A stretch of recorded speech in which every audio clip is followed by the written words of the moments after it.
IVM.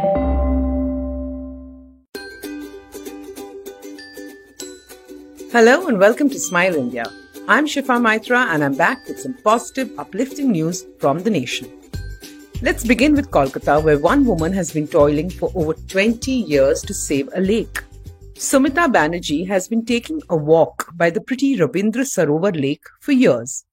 Besides talking to fellow walkers, she also made friends with the lake, which is one of the few spaces in the city that provides peace. With trees around, it's also home to birds and butterflies. The man-made lake is the second largest water body in the city. When she first began walking, she didn't like the fact that it was being used as a dump yard, and people got their pets there and did not clean up after them. The governor of Meghalaya was also a regular there, so Sumita went up to him and asked him for help. He said, "Get 100 signatures from fellow walkers and we'll see." She got 1,000, and soon changes were seen. Sumita realized that in the city, if you raise your voice, you will get support. She loves the lake and is willing to go to any length to keep its ecological balance intact.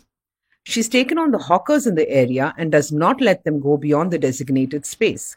She's also taken on politicians who have no problem with the garbage generated on festivals when hordes walk into the lake.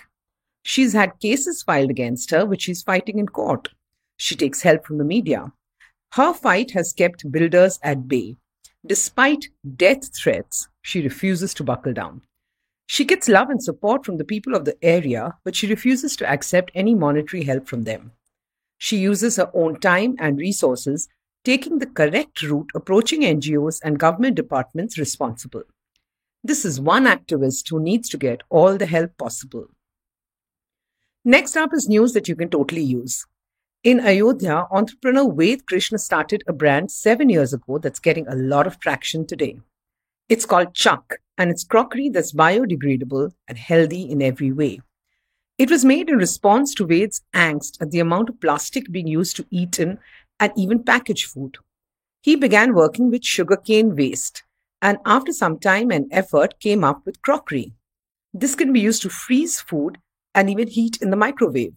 Once discarded, a plate becomes one with the soil in 60 days, as opposed to a plastic plate that takes 500 years to degenerate. Chuck is now being used by the Indian Railways. It's also used for packaging by brands like Haldiram's, PVR, and Inox. These affordable plates are also available online, so I'm planning to check them out soon. Something you can use and chuck without feeling guilty. Next up is a heartwarming bit of news from Shirva in Udupi. Here there is a beautiful temple dedicated to Lord Ganesh that's recently been made open and is filled with devotees. It's in a tastefully done-up complex which also has a home for the priest. Costing over 2 crores, this temple has been built by a Christian local, Gabriel Nazareth. It is built on a piece of land owned by the Nazareth family, but is now handed over to the Temple Trust, which has 3 Hindu locals. Gabriel grew up in this town, and since school he visited a small Ganesh temple near his home, along with going to the church. When he moved to Mumbai to work, his Lord Ganesha continued to be with him since he lived close to the famous Siddhivinayak temple in Prabhadevi. His daily visits to the temple continued uninterrupted. His business flourished, and when he sold it, he retired to his hometown in Udupi. That's when he decided to thank his favorite Lord and thought of building the temple. His closest friends are Hindus, and they helped him by getting priests to ensure all rituals were performed in the traditional manner. Nazareth did not take any donations since his temple is his way of saying thank you. Once the temple was ready, he handed it over to the trust and goes there every day like a normal devotee.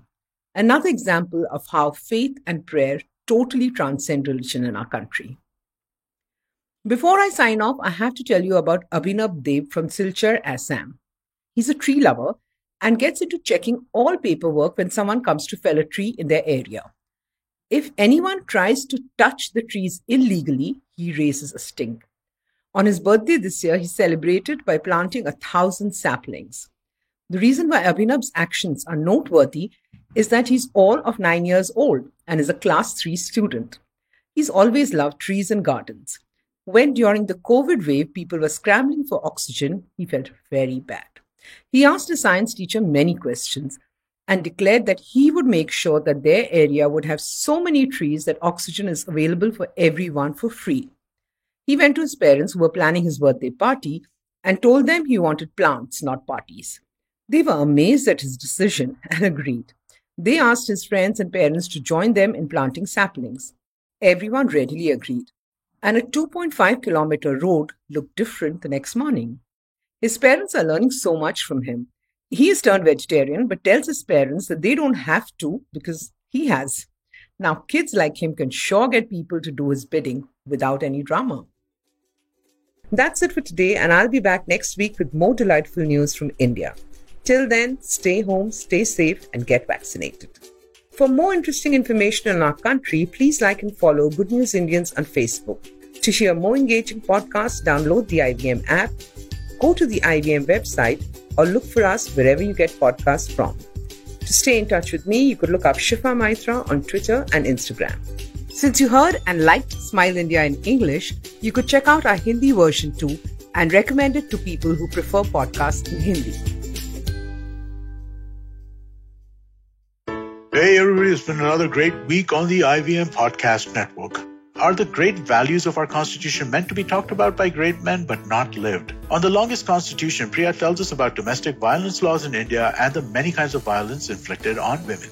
Here's a fun conversation about online dating apps on Cyrus Says as Cyrus is joined by Snehal Kanor, co-founder and CEO of Truly Madly. On the Wire Talk, Siddharth is in discussion with Audrey Trishke, historian of South Asia and associate professor at Rutgers University. They discuss troll culture and the hate she received for her allegedly anti-Hindu views. On Audiogan, Kedar and Abhineet get some design perspective from Navneet Nair, director of design at PhonePe. And on Tere Mere Raste, Keshav takes us to Hyderabad, a melting pot of cuisine and culture. Do follow us on social media. We're IVM Podcast on Twitter, Facebook, Instagram, and LinkedIn. And remember, if you're enjoying this show or any of our other shows for that matter, please do tell a friend. That is the most helpful thing that you could do to help us out. And finally, this week, we'd like to thank our sponsors on the network, Cred, Bank of Baroda, Quarter, CoinSwitch, Kuber, and Intel vPro. We really do appreciate the support. This is what makes it possible.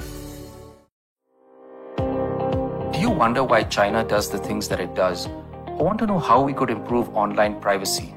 Or perhaps you're thinking about how we can kickstart India's economy. If you'd like to search for the answers to such questions, check out All Things Policy, a daily public policy podcast that covers everything from employment figures to aircraft carriers. Tune in from Monday to Friday for new episodes and fresh takes.